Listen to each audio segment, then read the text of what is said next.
Say Maggie. Hi. Tell me about your fairy garden. My fairy garden? Yeah, let me get out of the way. It's huge. That's what I can tell you about the fairy garden.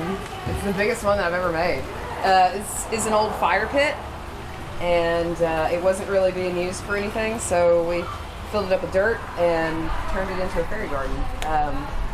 We did a couple of levels. These are stones that were broken into odd shapes, and so we just kind of found some that were shaped similarly and put them in on their edge so that we could build up the dirt behind it, so it was two different levels. And then this is our little river that we created through here with aquarium gravel. And the little sewer's made out of a flower pot turned on its side. It was actually a broken flower pot, so it was a good way to save it a little bit. These are broken pieces of flower pots too that makes the little stairs. And we put some rocks on the side to keep the erosion from happening whenever we water it. This is galleon. It's a perennial, it'll come back. And in the summertime it'll bloom pretty little white flowers that'll last through the frost. We've got a couple different kinds of ground coverage, creeping thyme, and some little baby clovers.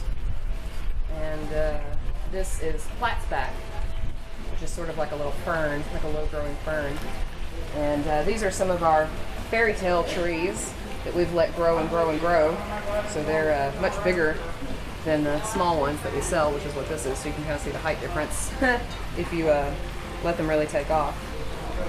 So we got three of those, three different varieties, this one, and this little pokey guy back here.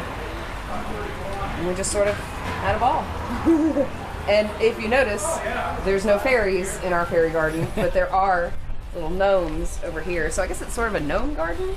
And one of these little guys is holding up a sign that says no fairies allowed.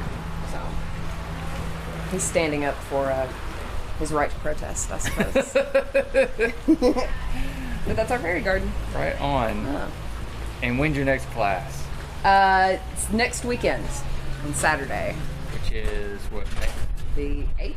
May 8th? Yes, Fairy Mother's Day garden class. weekend. The Saturday before Mother's Day. And what's on the back of your shirt? Ah! Look, you can see it from my hair. Yep. Cinco de Cuatro! It's tomorrow. May 2nd, Cinco de Cuatro. Woo!